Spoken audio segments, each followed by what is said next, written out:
আসসালামু আলাইকুম প্রিয় মৎস্য চাষী ভাই বন্ধুরা, আশা করি সকলেই ভালো আছেন। আবারও এক নতুন ভিডিওতে স্বাগতম জানিয়ে শুরু করছি আজকের ভিডিওটি না টেনে সম্পূর্ণ ভিডিওটি দেখার জন্য অনুরোধ রইল এবং আমার ভিডিওটি যারা দেশ এবং প্রবাস থেকে লক্ষ্য করছেন তাদেরকে জানাই আন্তরিকভাবে শুভেচ্ছা ও অভিনন্দন। আমার চ্যানেলে যদি আপনি নতুন হয়ে থাকেন তাহলে চ্যানেলটি সাবস্ক্রাইব করার জন্য অনুরোধ রইল। সো ভিউয়ার্স, আজকে আমরা যে বিষয় নিয়ে কথা বলবো এটি হচ্ছে অরিজিনাল চকলেট কালার হাইব্রিড মাগুর মাছ সম্পর্কে বিস্তারিত আলোচনা করব আজকের এই ভিডিওতে। সম্মানিত মৎস্য চাষী ভাইয়েরা, আমার হাতে যে মাছগুলো দেখতে পাচ্ছেন এটি হচ্ছে অরিজিনাল চকলেট কালার হাইব্রিড মাগুর মাছের পোনা এবং বিদেশি জাতের আফ্রিকান জাতের হাইব্রিড মাগুর মাছের পোনা। তো গাইস, দেখতেই পারছেন আমাদের স্ক্রিনে এটি একটি বড় সাইজের হাইব্রিড মাগুর মাছের পোনা এবং এটির সাইজ হবে পুরা 5 ইঞ্চি গাইস।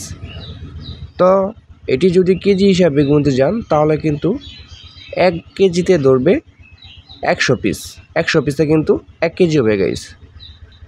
সো ভিউয়ার্স, দেখতেই পারছেন এটি একটি চমৎকার কালার এবং এটি কিন্তু অরিজিনাল চকলেট কালারটা। সো ভিউয়ার্স, যারা অরিজিনাল চকলেট কালার হাইব্রিড মাগুর মাছ খুঁজছেন তারা অবশ্যই আমাদের স্ক্রিনে দেওয়া নাম্বারে যোগাযোগ করেন। আমরা সারা বাংলাদেশে কিন্তু হোম ডেলিভারি দিয়ে থাকি। তো এখন আমার স্ক্রিনে যে মাছগুলো দেখতে পাচ্ছেন এটি হচ্ছে 4 ইঞ্চি সাইজের হাইব্রিড মাগুর মাছের পোনা এবং যার যেরকম সাইজ লাগে তারা কিন্তু নিতে পারবেন। আমাদের কাছে সকল সাইজের কিন্তু পোনা রয়েছে। সো ভিউয়ার্স, আপনি চাইলে কিন্তু এই মাগুর মাছের পোনাগুলা আপনি যে কোনো খাবার এবং যে কোনো পুকুরে চাষ করতে পারবেন। যেরকম ময়লা আবর্জনা এবং আপনার পরিত্যক্ত পুকুর রয়েছে ওইখানে কোনো বাংলা মাছ চাষ হচ্ছে না, আপনি এই মাছগুলা কিন্তু নিশ্চিত চাষ করছেন। এই হাইব্রিড জাতের মাগুর মাছগুলা কিন্তু পুকুরে চাষ করতে হলে পুকুর কোনো ধরনের প্রস্তুত করা লাগবে না। যেমন আপনি বাংলা মাছের জন্য যেভাবে পুকুর প্রস্তুত করে থাকেন এরকমভাবে আসলে পুকুর প্রস্তুত করা লাগবে না। আপনি যে কোনো ময়লা আবর্জনা পুকুরেও কিন্তু এটি চাষ করে সফল অর্জন করতে পারবেন।